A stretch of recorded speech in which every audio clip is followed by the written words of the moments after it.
Ontem nós tivemos um teatrão lá em Washington, juntando Dudu Bananinha, o Paulo Netinho de nazista, o Marcel Boquinha de conflito, o Gustavo Cachaça, que gosta de bater o carro e fugir da polícia. Também estavam lá o André Depilado, que gosta de fazer tutorial, né, de depilação. E também o Zé Raio. Todos eles estavam lá fazendo de conta que estavam dando uma coletiva de imprensa e não tinha absolutamente ninguém. Foram até os Estados Unidos, pagos por dinheiro público, para fazer um papelão, dando uma ideia de propagar fake news de que estavam no Capitólio dos Estados Unidos, onde eles foram proibidos de entrar, dizendo que no Brasil não existe democracia.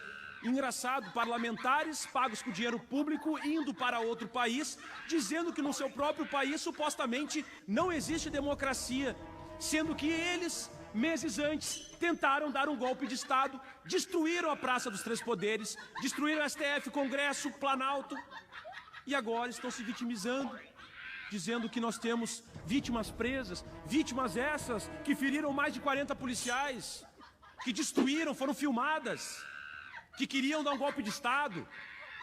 Que democracia é essa que pedia intervenção militar, que acampava em frente de quartel-general, e agora querem se vitimizar? E me lembro também que o Trump fez, um tempo antes, ele fez a mesma coisa nos Estados Unidos, onde morreu um policial, onde mais de 150 policiais ficaram feridos numa tentativa de golpe no Capitólio, com 5 mortes. E agora o Trump está dizendo que vai anistiar todos, e querem anistia aqui no Brasil para um bando de criminosos.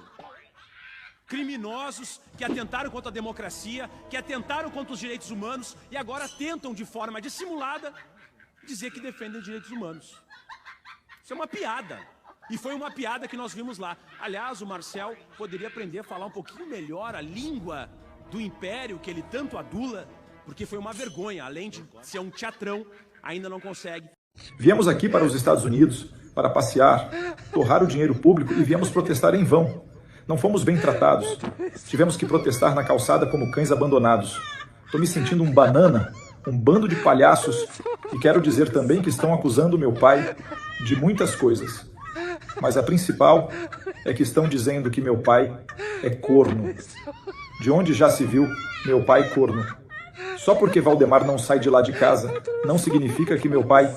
Alvo da Polícia Federal por supostamente apoiar tentativa de golpe de Estado, o ex-comandante da Marinha, Almir Garner Santos, tem afirmado a aliados que combinou a nota em defesa dos acampamentos em frente a quartéis do Exército com comandantes das Forças Armadas. A informação foi dada pela CNN Brasil. O texto foi publicado em novembro de 2022 diante da pressão para que o Exército desmobilizasse os acampamentos golpistas montados na frente de quartéis, incluindo no quartel-general em Brasília. Na ocasião, bolsonaristas queriam impedir a posse do então presidente eleito Luiz Inácio Lula da Silva e manter o ex-mandatário Jair Bolsonaro no poder. Para isso, exigiam uma intervenção militar.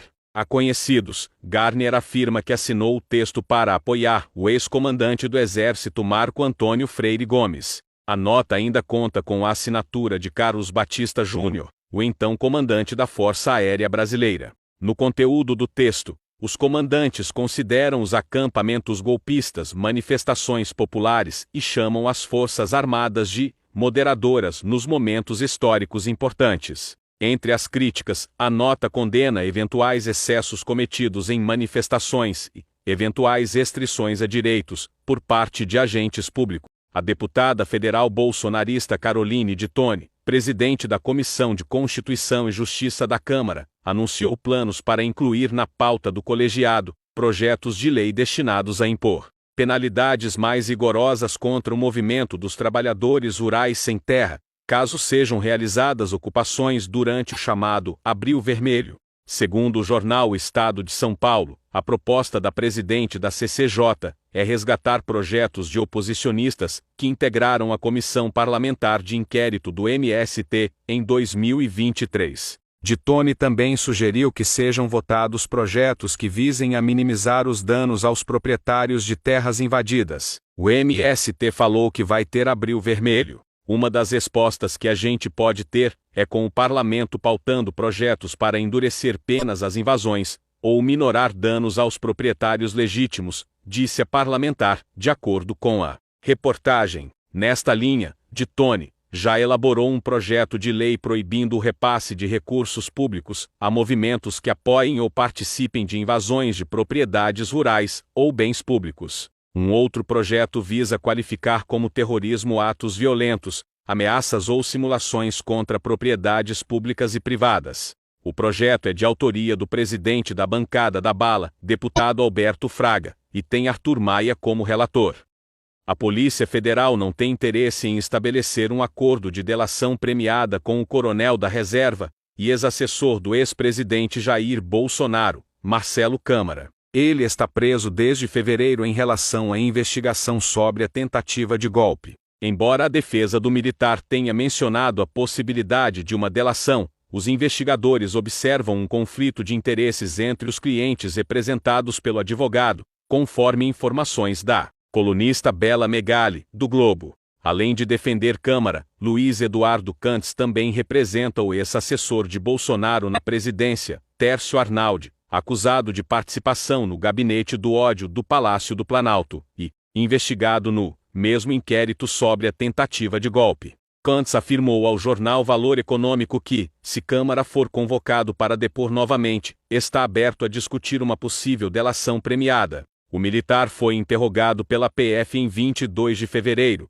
mas optou por permanecer em silêncio, alegando a presença de seu advogado acompanhando Arnaldi. Após esse episódio, o advogado solicitou ao Supremo Tribunal Federal que Câmara fosse novamente ouvido, mas os investigadores não consideraram necessária uma nova oitiva. Em diálogos recentes com ministros do Supremo Tribunal Federal, o presidente Lula desaprovou o fato de a corte vir pautando temas de costumes, como descriminalização do aborto e do porte de maconha, para uso pessoal, informa a coluna Painel da Folha de São Paulo. Na visão do presidente, estes temas aquecem a narrativa bolsonarista, cujos expoentes promovem fake news nas redes sociais, associando o atual governo federal a uma agenda anticonservadora. Além disso, para Lula, a ação do STF também gera reações do Congresso, de maioria conservadora, o que tumultua o ambiente legislativo para o governo. Mais recentemente, por exemplo, a questão das drogas também veio à tona, com o julgamento do STF perto de formar maioria para descriminalizar o porte de maconha para uso pessoal, ao mesmo tempo em que